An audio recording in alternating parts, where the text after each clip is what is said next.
Hello नमस्ते, मैं अनुकंपा कुमारी आप सभी का हार्दिक स्वागत करती हूँ अनुकंपा अध्ययन में।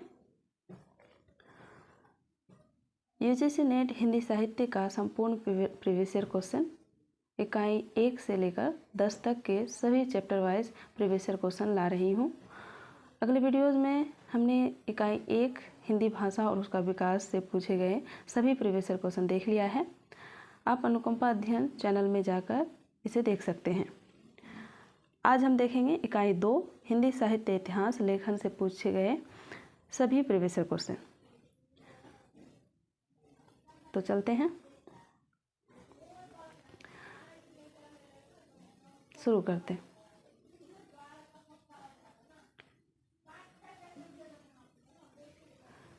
आज का पहला प्रश्न है, नेट जून 2006 में पूछे गए। तो हम संपूर्ण प्रीवियस ईयर क्वेश्चन देखेंगे हिंदी साहित्य लेखन से संबंधित। तो आज का पहला प्रश्न है, हिंदी साहित्य के इतिहास लेखकों का काल क्रम अनुसार सही क्रम क्या है।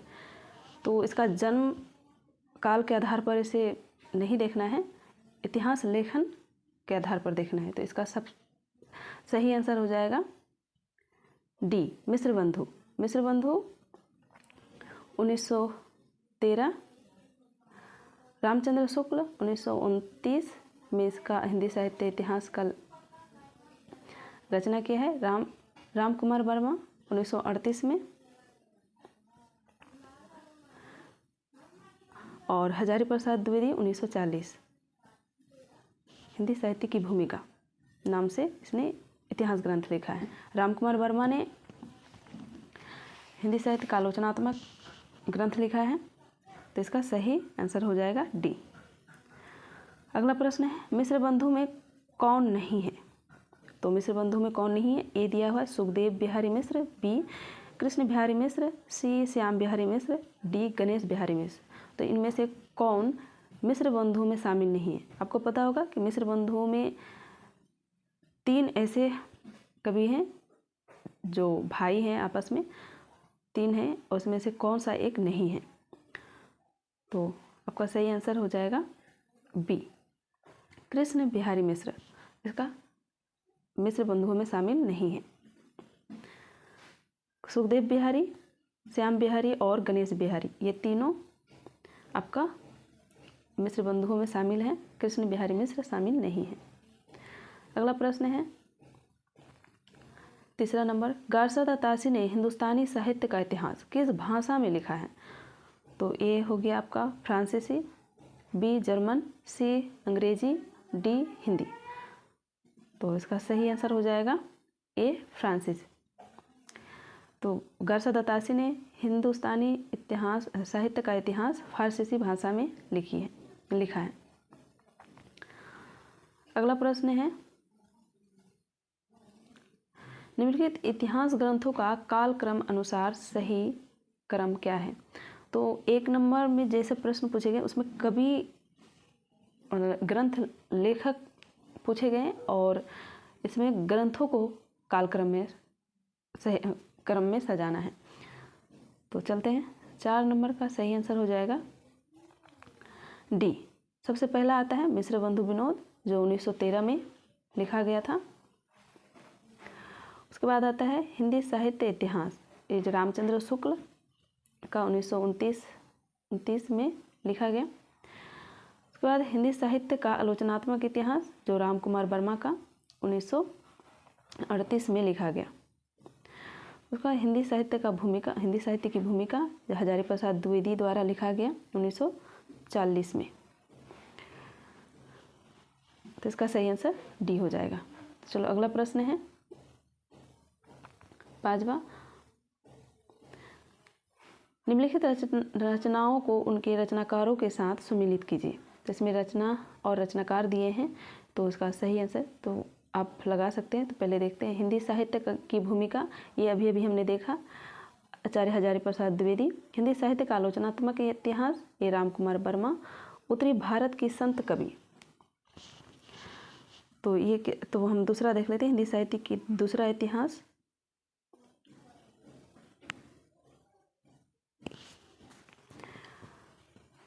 हिंदी साहित्य का दूसरा इतिहास बच्चन सिंह, और सी का हो जाएगा आपका उत्तरी भारत की संत परंपरा, ये परशुराम चतुर्वेदी का है। तो इसका सही आंसर हो जाएगा आपका बी।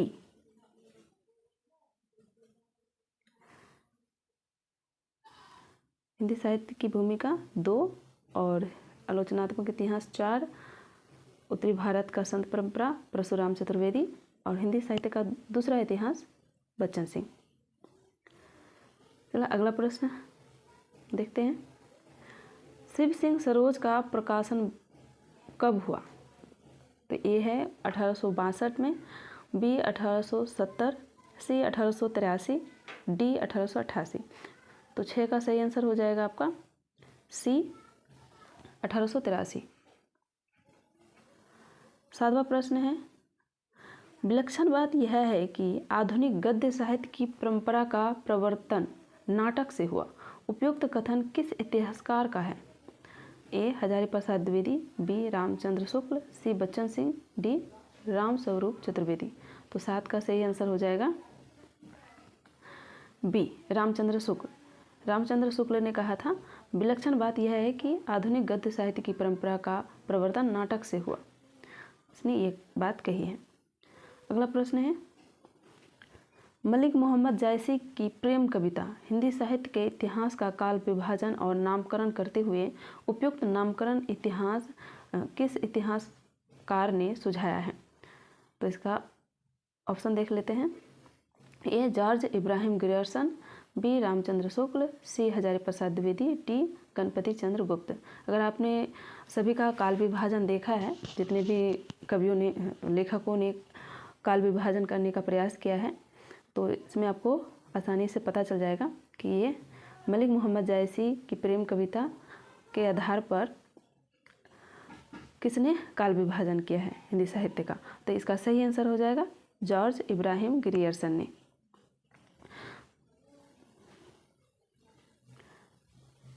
अगला प्रश्न है, बहुत लंबा चौड़ा है। 700-800 वर्षों की संचित ज्ञान राशि सामने लगी हुई थी, पर ऐसी निर्दिष्ट सरणियों की उद्भावना नहीं हुई थी जिसके अनुसार सुगमता से इस प्रभुत सामग्री का वर्गीकरण होता। भिन्न भिन्न शाखाओं के हजारों कवियों की केवल कालक्रम से गूंथी उपयुक्त वर्णमालाएं साहित्य के इतिहास के अध्ययन में कहाँ तक सहायता पहुँचा सकती थी। सारे रचना काल को केवल आदि, मध्य, पूर्व, उत्तर इत्यादि खंडों में आंख मूंद कर बांट देना, यह भी न देखना कि खंड के भीतर क्या आता है क्या नहीं, किस वृत्त संग्रह को इतिहास नहीं बना सकता, किसी वृत्त संग्रह को इतिहास नहीं बना सकता। तो ये कथन जो है किस इतिहास आलोचक, इतिहासकार, लेखक के संबंध में उपयुक्त बातें किस आलोचक ने कही है? तो इसका सही आंसर देखते हैं। पहला है रामचंद्र शुक्ल, हजारी प्रसाद द्विवेदी, रामकुमार वर्मा और रमाशंकर शुक्ल रसाल। तो इसका सही आंसर हो जाएगा आपका ए। रामचंद्र शुक्ल ने साहित्य इतिहास लेखन के संबंध में उपयुक्त बातें आलोचक के संबंध में कही है।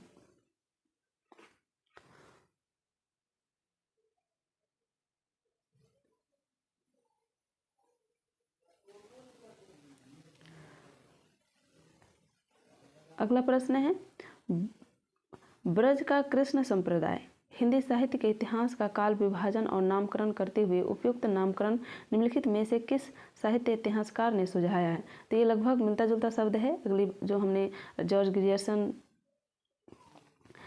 के बारे में जो पढ़ा था अभी कि मलिक मोहम्मद जायसी की प्रेम कविता को इतिहास का काल विभाजन नामकरण करते हुए किसने रखा? तो इसका भी सही आंसर हो जाएगा जॉर्ज ग्रियर्सन ने रखा है, सुझाया है। तो अगला प्रश्न हो जाएगा, अगला प्रश्न है, निम्नलिखित में से किसके मतानुसार इतिहास की व्याख्या द्वंद्वात्मक पद्धति के आधार पर होनी चाहिए? तो ए टेन, बी हिगल, सी बिको और डी वॉल्टियर। तो इसका सही आंसर हो जाएगा बी। हिगल ने व्याख्या द्वंद्वात्मक पद्धति के आधार पर इतिहास का व्याख्या करना उचित समझा। अगला प्रश्न है, निम्नलिखित में से इतिहास दर्शन से मूलतः संबंधित विचारक है, तो इसमें से कौन सा इतिहास दर्शन से संबंधित विचारक है? तो ये हो जाएगा Voltaire, B Herodotus, C Vico, D Kant. तो 12 का सही आंसर हो जाएगा ए वॉल्टियर, इतिहास दर्शन से संबंधित विचारक है। अब हम देखेंगे 2023 में पूछे गए प्रश्न। हिंदी साहित्य का आलोचनात्मक इतिहास नामक ग्रंथ में किस काल अवधि का साहित्य इतिहास वर्णित है? तो ये हिंदी साहित्य का आलोचनात्मक इतिहास डॉक्टर रामकुमार वर्मा द्वारा 1938 में रचा गया इतिहास ग्रंथ है, जिसमें किस अवधि को उसके अंदर रखा गया है। तो एक ऑप्शन देख लेते हैं, 700 से 1400 ईस्वी तक का, 693 से 1693 ईस्वी तक, 1000 से 1600 ईस्वी तक का, डी 950 से 1700 ईस्वी तक का। तो इसका सही आंसर हो जाएगा बी 693 ईस्वी से 1693 ईस्वी तक के समय काल अवधि को साहित्य इतिहास में वर्णन किया है डॉक्टर रामकुमार वर्मा ने। अगला प्रश्न है, हिंदी में साहित्य इतिहास लेखन की सर्वाधिक लोकप्रिय पद्धति कौन सी रही है? तो सर्वाधिक प्रसिद्ध तो ये हो जाएगा आपका वर्णानुक्रम पद्धति, बी विधेयवादी पद्धति, सी वैज्ञानिक पद्धति, डी काल क्रमी पद्धति। तो 2 का सही आंसर हो जाएगा विधेयवादी पद्धति, जिस रामचंद्र शुक्ल ने सबसे पहला इसी पद्धति पर इतिहास ग्रंथ लिखा है और ये सर्वप्रिय भी माना जाता है। अगला प्रश्न है, किसी भी साहित्य के इतिहास को समझने के लिए उससे संबंधित जातीय परंपराओं, राष्ट्रीय और सामाजिक वातावरण एवं सामायिक परिस्थितियों का अध्ययन विश्लेषण आवश्यक है। यह कथन किस पद्धति के संदर्भ में कहा गया है? ए विधेयवादी पद्धति, सी बी कालानुक्रमी पद्धति, सी वर्णानुक्रम पद्धति और डी वैज्ञानिक पद्धति। तो इसका सही आंसर हो जाएगा वही जो सबसे लोकप्रिय पद्धति है, विधेयवादी पद्धति। अगला प्रश्न है, राकेश अग्रवाल नाम के एक विद्वान ने अपने साहित्य इतिहास ग्रंथ में इन रचनाकारों को इस क्रम में रखा: कबीर, केशव, बंग महिला, मन्नू भंडारी। साहित्य इतिहास लेखन की पद्धतियाँ निम्नलिखित हैं। तो ये जो कवियाँ रखी गई है कालक्रम अनुसार रखा गया है, क्रम के अनुसार, तो ये किस पद्धति में रखा गया है? एक वर्णानुक्रम पद्धति में, बी कालानुक्रम पद्धति, तीन वैज्ञानिक पद्धति और 4 विधेयवादी पद्धति। तो इसमें आपको राकेश अग्रवाल द्वारा दिए गए क्रम में प्रयुक्त पद्धतियों के संदर्भ में से सही कूट का चयन करना है। तो इनमें से किस पद्धति में एक क्रम रखा जा सकता है, मतलब रखा है राकेश अग्रवाल ने। तो इसका सही आंसर हो जाएगा आपका सी 1 और 2, वर्णानुक्रम पद्धति और कालानुक्रम पद्धति। इसमें कहा गया है, इसमें थोड़ा आयोग द्वारा कहा गया है कि ये ऐसा नहीं है कि इसमें वैज्ञानिक और विधेयवादी पद्धति का प्रयोग नहीं हो सकता, किंतु प्रश्न में दी गई जानकारी के अनुसार निश्चित रूप से वर्णानुक्रम और कालानुक्रम पद्धति का ही पता चलता है। तो इसलिए इसको 1 और 2 को सही माना है। अगला प्रश्न है, रामचंद्र शुक्ल ने अपने पूर्ववर्ती ऐतिहासिक ग्रंथों के लिए निम्नलिखित विशेषणों का प्रयोग किया है। तो इनमें कौन सा विशेषणों का प्रयोग किया है? एक है शिव सिंह सरोज कवित्व वृत्त संग्रह, दूसरा modern vernacular literature of northern Hindustan बड़ा कवि वृत्त संग्रह, तीसरा है मिश्र बंधु विनोद प्रकांड कवि वृत्त संग्रह। तो इसका सही कूट दिया हुआ है। सही युग्म के संदर्भ में उपयुक्त कूट का चयन कीजिए। तो इसमें कौन सा हो जाएगा? तो 5 का सही आंसर हो जाएगा आपका डी, तीनों। आचार्य रामचंद्र शुक्ल ने अपना इतिहास ग्रंथ के लिए निम्न विशेषणों का प्रयोग किया। तो ये तीनों विशेषणों का प्रयोग किया। अगर आप रामचंद्र शुक्ल का हिंदी साहित्य का इतिहास पढ़े होंगे तो सबसे पहला पेज जो है शुरू का, तो उसी में इसने ये बात कही है। अगला प्रश्न है,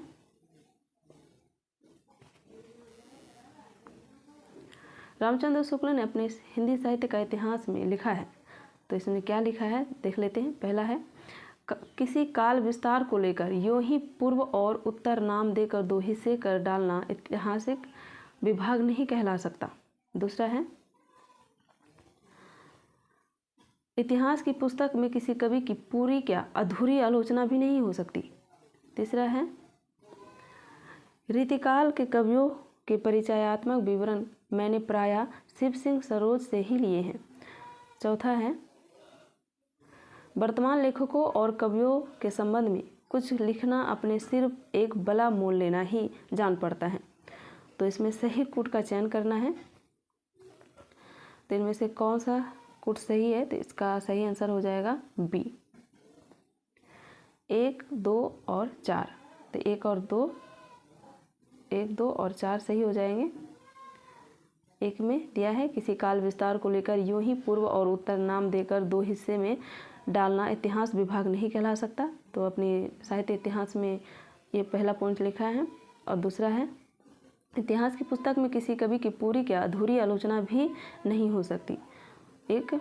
और चौथा है, वर्तमान लेखकों और कवियों के संबंध में कुछ लिखना अपने सिर एक बला मोल लेना ही जान पड़ता है।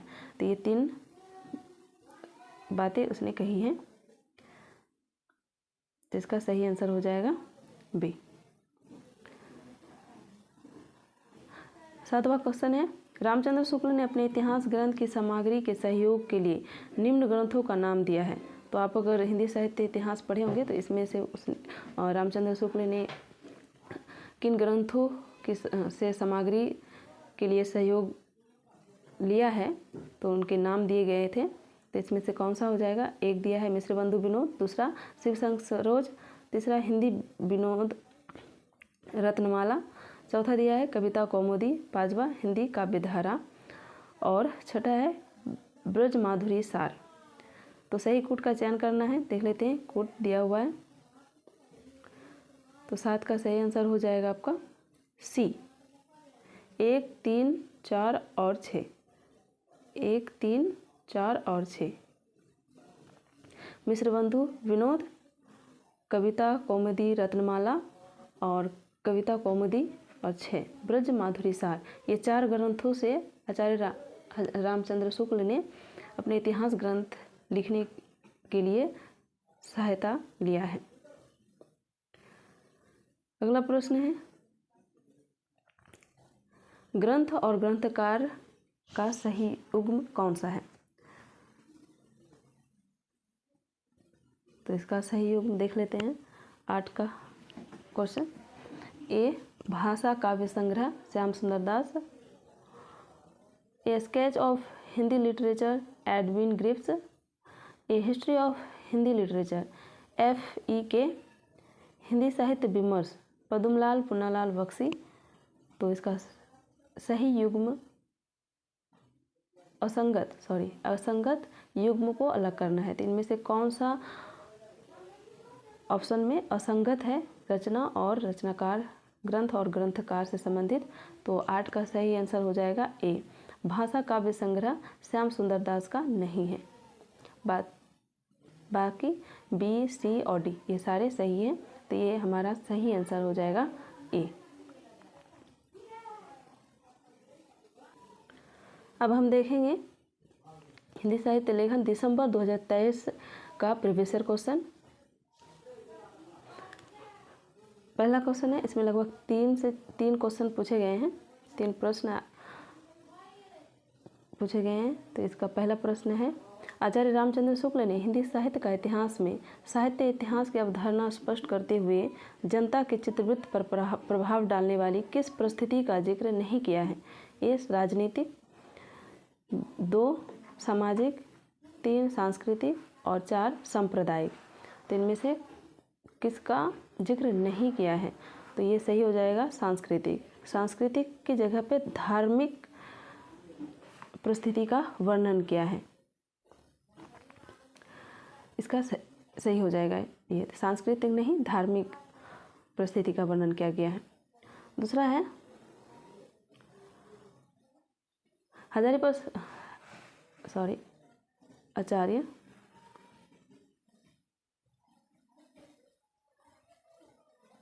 आचार्य रामचंद्र शुक्ल ने हिंदी साहित्य का इतिहास में सरस्वती में प्रकाशित निम्नलिखित में से 3 कहानियों का मार्मिकता की दृष्टि से भाव प्रधान कहानियों के रूप में चुना है। तो इनमें से कौन सा ऑप्शन है और कूट विकल्प जिसमें से 3 कहानियों को चुनना है, भाव प्रधान कहानी है रामचंद्र शुक्ल के अनुसार? तो इसका सही आंसर हो जाएगा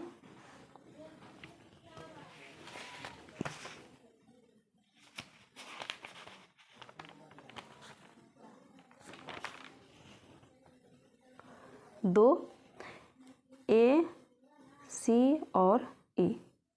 इंदुमती किशोरीलाल गोस्वामी का कहानी, 11 वर्ष का समय रामचंद्र शुक्ल का, और ई दुलाई वाली बंग महिला की। ये 3 कहानी है जिसने जो भाव प्रधान कहानियों के रूप में चुना है आचार्य रामचंद्र शुक्ल ने।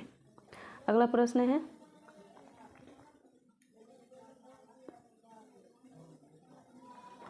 प्रथम प्रकाशन वर्ष के अनुसार हिंदी साहित्य के इतिहासकारों के निम्नलिखित इतिहास ग्रंथों को पहले से बाद के क्रम में लगाइए। तो इनमें से कौन सा सबसे पहली रचना की गई है और बाद में कौन सी है? तो इसको क्रम में लगाना है। नीचे कुछ विकल्प दिए गए हैं, इसका चयन करना है, सही उत्तर का चयन करना है। तो 3 का सही आंसर हो जाएगा डी। सबसे पहले आ जाएगा आपका, सबसे पहला आ जाएगा C, George Grierson the modern vernacular literature of Hindustan. उसके बाद आ जाएगा आपका D, FEK the history of Hindi literature. उसके बाद आ जाएगा आपका ए, रामकुमार वर्मा हिंदी साहित्य का आलोचनात्मक इतिहास, जो 1938 में अभी हम देखें। और अगला है बी, शिवदान सिंह चौहान हिंदी साहित्य के 80 वर्ष। और ई हो जाएगा गणपति चंद्र गुप्त का हिंदी साहित्य का वैज्ञानिक इतिहास। तो इसका सही आंसर 4 हो जाएगा, CDABE। तो चलें, हमारा आज का जितने हिंदी साहित्य इतिहास लेखन से संबंधित जितने भी प्रीवियस ईयर क्वेश्चन थे आज हमने देखे। उसके बाद हम आगे देखेंगे आदिकाल से संबंधित जितने भी प्रीवियस ईयर क्वेश्चन पूछे गए उसे। तब तक के लिए धन्यवाद, मिलते हैं अगले वीडियो में।